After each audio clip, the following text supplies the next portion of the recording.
Salam alaikum, bonjour les amis. Tout d'abord, je vous présente toutes mes excuses pour cette absence. Aussi, et même si c'est un peu tardivement, il n'empêche de vous souhaiter un excellent Ramadan Mubarak Saïd Lil Jami'. Et à l'occasion de ce mois sacré, je vous adresse mes meilleurs vœux. Ainsi et comme d'habitude, bienvenue sur votre chaîne Bled Magharibiya qui attend votre soutien et vos encouragements en la partageant autour de vous et auprès de toutes vos connaissances.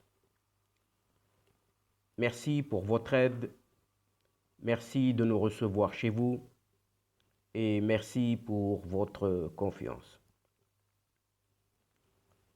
Dans cette 17e vidéo, il vous est proposé ce qui fait débat de Bled Magharibiya, c'est-à-dire ce qui fait discussion entre nous. En préambule de cette séquence, bien évidemment, lorsque nous évoquons à chaque fois ici le Sahara, plus précisément, il faut l'entendre qu'autant ces provinces du Sud que celles de l'Est sont bel et bien des territoires marocains, tels que stipulés sans équivoque par maintes archives historiques. Je tenais absolument à apporter cette précision à la demande et auprès surtout de quelques-uns de nos amis. Aujourd'hui, nous poursuivons le feuilleton de la problématique du Sahara nord-africain. Et parmi un embarras de choix, il vous est présenté ici la suite de notre feuilleton, alors que l'étendue des thèmes relatifs à cette région se bousculent à ses portes et à nos portes. Des faits tous azimuts qui s'accélèrent indépendamment de toute bonne volonté, ce qui nécessite d'y faire face afin d'y opérer à leurs analyses, ce qui prend évidemment un peu de temps et ce qui explique un peu l'absence de votre chaîne Bled Magharibiya pendant quelques jours. Au vu de ce que nous avons déjà débattu auparavant, donc les 3 sujets qui sont passés, nous offrons 3 autres sujets donc, qui s'offrent à nous ces derniers temps et qui s'imbriquent entre eux. Le premier sujet concerne le drone marocain et sa salve aérienne contre les milices du Polisario, violant le mur de sécurité en zone tampon, une zone d'ailleurs qui se trouve sur le territoire marocain. Le deuxième sujet relève de cette stratégie algérienne contre la Mauritanie, dont l'analyse émane d'un ensemble d'indications montrant et démontrant les éventualités qui se trament autour de ces 2 pays avec un entre-deux, le Polisario. Donc l'Algérie, Mauritanie et la balle de ping-pong qui est le Polisario.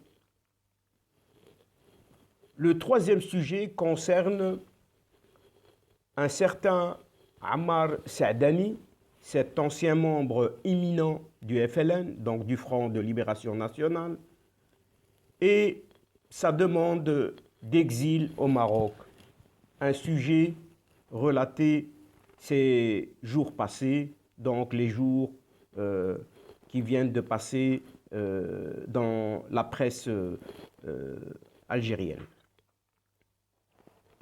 Donc en 3 séquences séparées, leur seront réservées donc à ces 3 titres. Nous tenterons de décortiquer ces 3 sujets et en comprendre ce qui s'est réellement passé. Et encore, quelles en sont les réelles causalités, mais surtout les conséquences. Donc, nous entamons ici ce premier sujet pour relater la frappe aérienne contre les milices du Polisario. Une frappe marocaine réalisée par drone et qui s'est déroulée il y a quelques jours, si ce n'est il y a quelques semaines. Et à l'écoute des annonces du Polisario et à la lecture de la presse algérienne, nous y trouvons un flou et une certaine anarchie artistique. En effet, cette info a été une première fois diffusée, puis supprimée, révélant l'incompréhension du régime algérien et de son mouflet polisarien quant à la suite à y réserver. C'était une surprise à laquelle ni l'Algérie ni le Polisario ne s'attendaient et par conséquent les membres de ce Polisario et les vieux généraux, pour ne pas dire les caporaux, ne pouvaient répliquer à ce fait accompli. Ceci démontrant l'idée de ces congénères vivant toujours en cette ère d'une vieille guerre d'un autre temps. Donc, une preuve supplémentaire est apportée au panier des membres du Polisario et de ses caporaux algériens. Ainsi, nombreux sont leurs commentaires et autres communiqués qui justifient amplement leurs mensonges, une fois de plus, et ils persistent encore et encore de mentir. Mais cette salve aérienne par drone est intervenue par les forces armées royales marocaines, intervenant dans le cadre stricto sensu du droit concernant la légitime défense. En effet, l'article 51 de la charte de l'ONU, donc des Nations Unies, en dit ceci. Aucune disposition de la présente charte ne porte atteinte au droit naturel de légitime défense, individuelle ou collective, dans le cas où un membre des Nations Unies, ce qui est le cas du Maroc, est l'objet d'une agression armée, jusqu'à ce que le Conseil de sécurité ait pris les mesures nécessaires pour maintenir la paix et la sécurité internationale. Fin de citation. Ce qui est le cas ici, car quiconque s'approchant du mur de sécurité en zone tampon, le Maroc est en droit de défendre sa pleine légitimité. Mais ce que nous constatons, pour placer le tout dans son contexte, lors des semaines écoulées, l'Algérie courait dans tous les sens pour ne plus savoir où donner de la tête, dans le seul but de remettre le Polisario où il se trouvait avant les actions de Guergueret. Ce qu'ils ont appelé les négociations, alors qu'avant les événements de Guergueret, il n'y avait point, mais vraiment point, de négociation. Par conséquent, la seule chose demeurée avec leur pseudo-envoyé n'était que de simples discussions avec leur seule et principale interlocutrice qu'est cette Algérie. C'est dans ce cadre précis que l'Algérie, avec Sabri Bourgadoum, son ministre des Affaires étrangères, a couru pour atteindre ce point sans pouvoir l'atteindre, donc un point sans retour. Mais alors, quelle était cette situation avant les fêtes de Guergueret? Et dans ce sens, il y avait une relance d'un certain nombre de déclarations qui montrent ou qui démontrent que ceux qui rédigent et qui communiquent à propos du Polisario ont complètement perdu le fil. Néanmoins, ils continuent de s'empêtrer dans leur raisonnement, si on peut dire ainsi, pour ne plus savoir où en sont leurs contradictoires récits et surtout pour quels résultats. Puisqu'à chaque fois qu'il y a une pression à l'intérieur de l'Algérie, la page et la une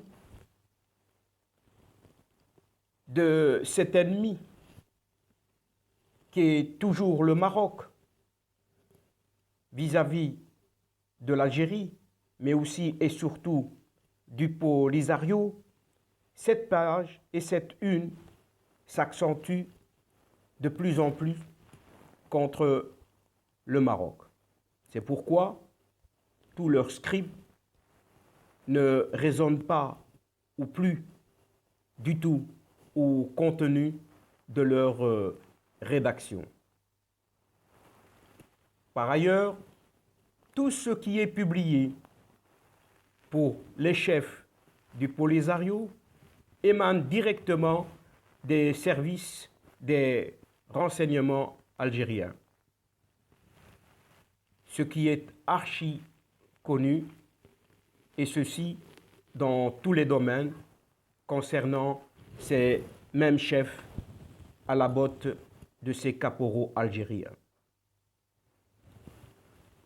Rien ne vient du Polisario, bien évidemment. Pour preuve, de temps à autre se présente un fifre carabinier revendiquant des négociations tout en prétendant à la poursuite armée.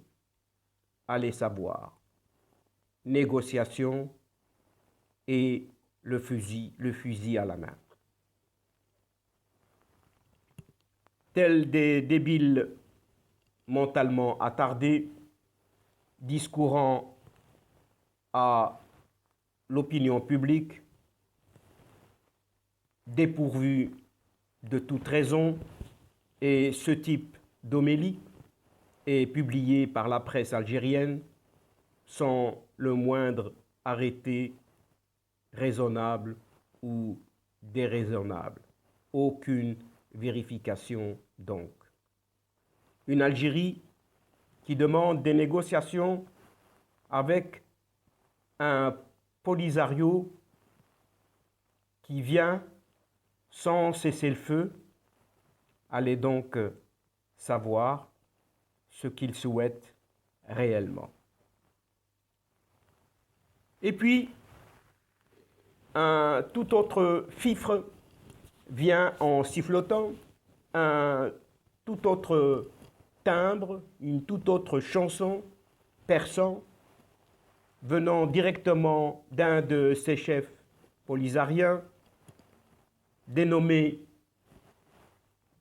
pour eux, le représentant des milices de Tindouf sur territoire dit algérien. Et au même moment, ce Fifre est aussi représentant à Alger, affirmant qu'ils sont prêts à la paix avec le Maroc, mais à certaines conditions, comme si les Marocains sont en position de faiblesse, à les savoir également. Des paroles toutes contradictoires les unes que les autres, ce qui veut dire que ceux qui dirigent et communiquent ne sont décidément pas sur la même longueur d'onde sur tout ce qui se trame au sein du Polisario et encore moins au sein de son mentor algérien. Donc, nous pouvons clairement affirmer que les données ne sont pas maîtrisées du tout par ces renseignements algériens. Ce qui s'est passé réellement, c'est que les milices du Polisario ont voulu tester les phares, donc les forces armées royales marocaines. Donc, ils ont tenté de se rapprocher pour pénétrer et ou infiltrer le mur de sécurité érigé par le Maroc et auprès duquel ils ont poussé des groupes de femmes et d'enfants face aux forces armées royales qui étaient en constante vigilance. Faisons rappeler ainsi la situation qui s'est déroulée quelques mois avant du côté de Guergueret. Ici, la menace et le rapprochement du mur de sécurité donnent au Maroc le droit de légitime défense tel que stipulé dans l'article 51 de la Charte de l'ONU, évoqué auparavant. Dans ce chapitre, son chapitre 7, cette matière recommande explicitement quelques avertissements fondamentaux. C'est un chapitre qui concerne des actions à mener en cas de menace contre la paix, de rupture de la paix et d'actes d'agression.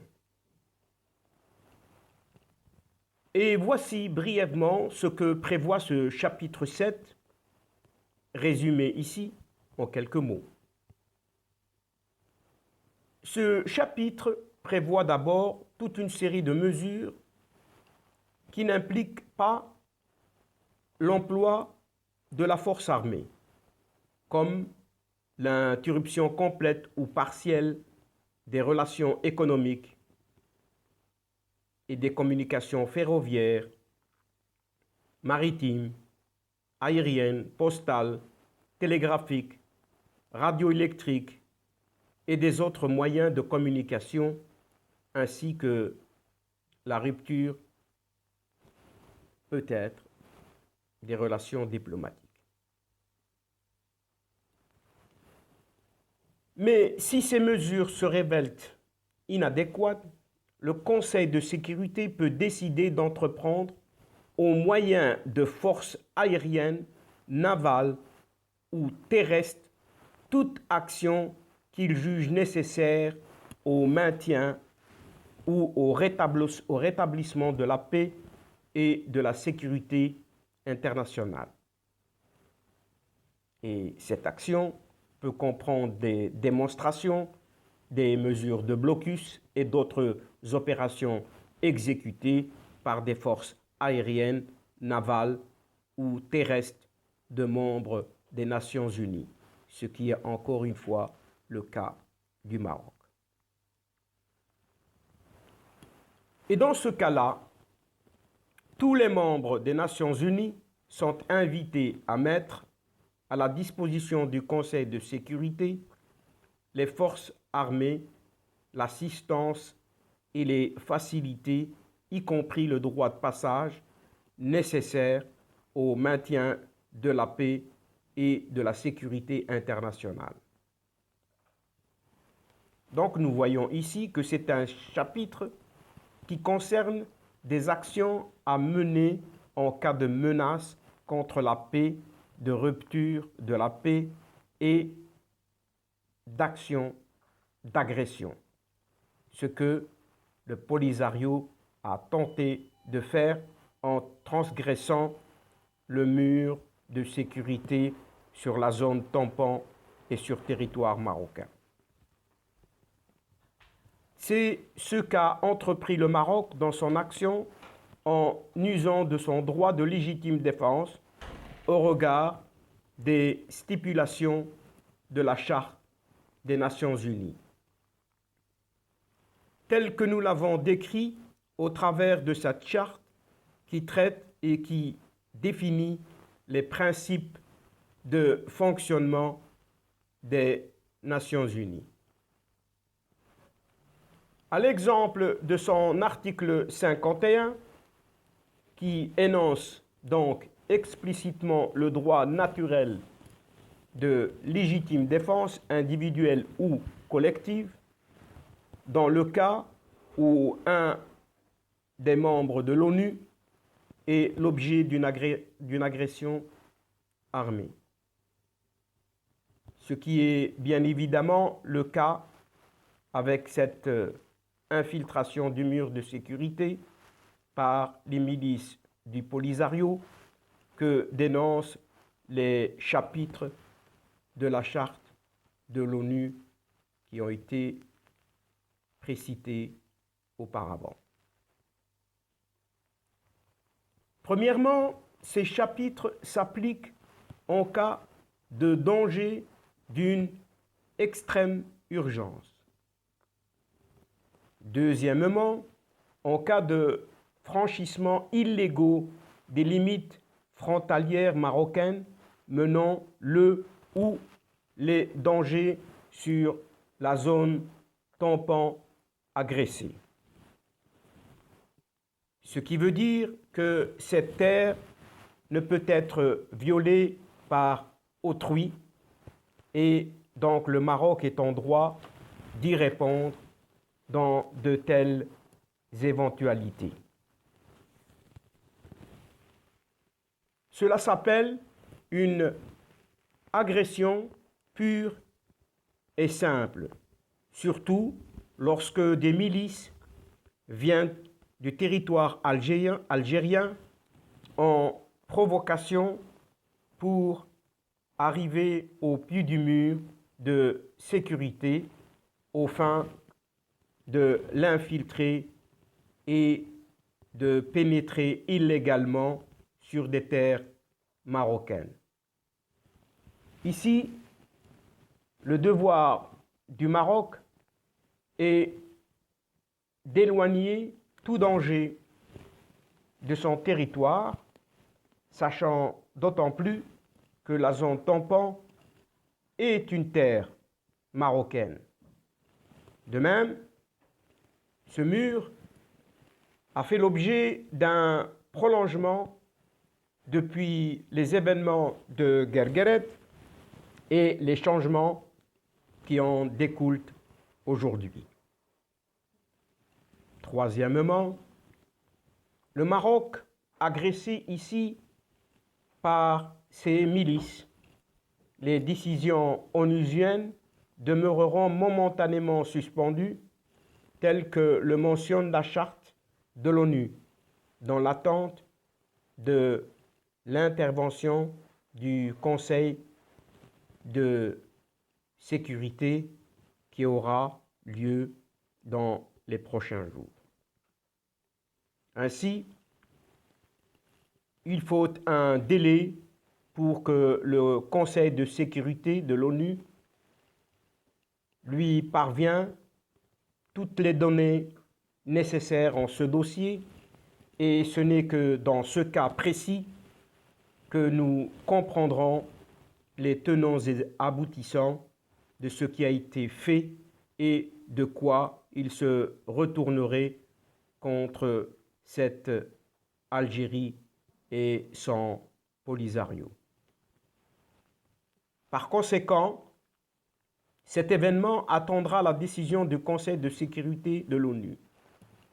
Mais alors, pourquoi le Polisario et les vieux caporaux ont-ils attendu ce moment précis pour déclencher une telle opération suicidaire? Cette aventure d'infiltration du mur causant tout de même la mort d'un certain Dehl Bendir, ce chef des milices du Polisario, dont les portraits ont été diffusés juste après son décès.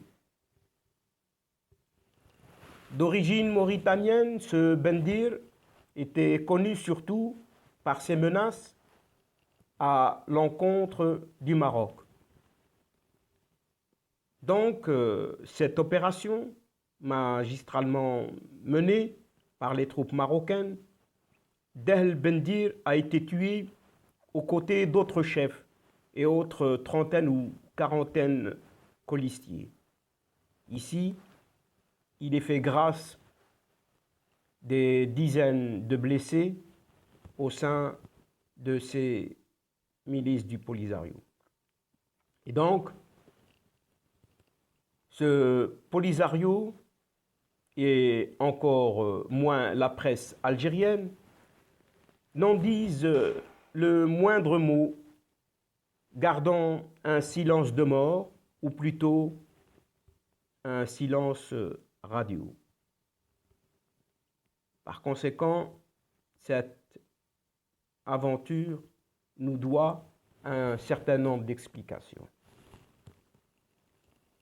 Premièrement, pourquoi ce Polisario a-t-il entrepris une telle mésaventure, sachant que ce Polisario est maladroitement conseillé, encouragé par ses vieux caporaux, lui distillant leurs anciennes, obsolètes instructions.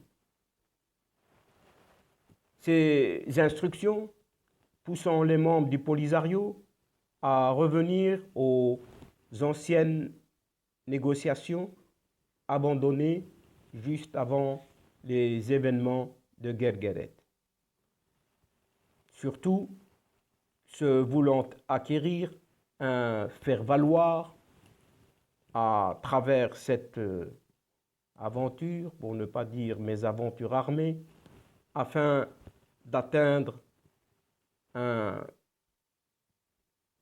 en montrant ou en démontrant un niveau militaire avant donc la prochaine réunion du Conseil de sécurité de l'ONU qui aura lieu le mercredi 21 avril 2021. Mais tout cela ne s'est pas déroulé tel que le prévoyait le plan de l'Algérie et du Polisario. Ainsi, le Conseil de sécurité de l'ONU constatera, une fois de plus, que le Polisario a commis l'irréparable, à savoir une opération d'agression envers un pays souverain à partir du sol algérien. En effet, le Polisario a tenté sciemment de pénétrer le mur érigé par le Maroc aux fins sécuritaires de cette région. Par conséquent, les forces marocaines étaient contraintes d'entreprendre leur devoir de légitime défense. Deuxièmement, le Polisario et son Algérie n'ont-ils décidément pas été attentifs que l'ordre de cette région a totalement changé depuis l'effet de Guergueret. Et pourtant, il y avait plusieurs signes qui montraient, qui démontraient et qui émanaient du Maroc et qui le démontraient plus que suffisamment.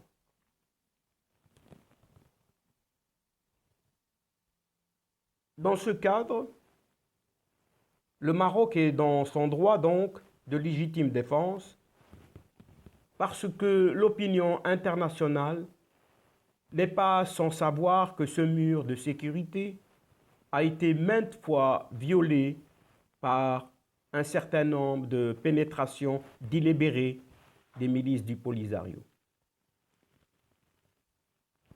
Combien de fois non tolérées et parfois même éradiquées ces infiltrations se faisaient sur la zone tampon par les milices du Polisario.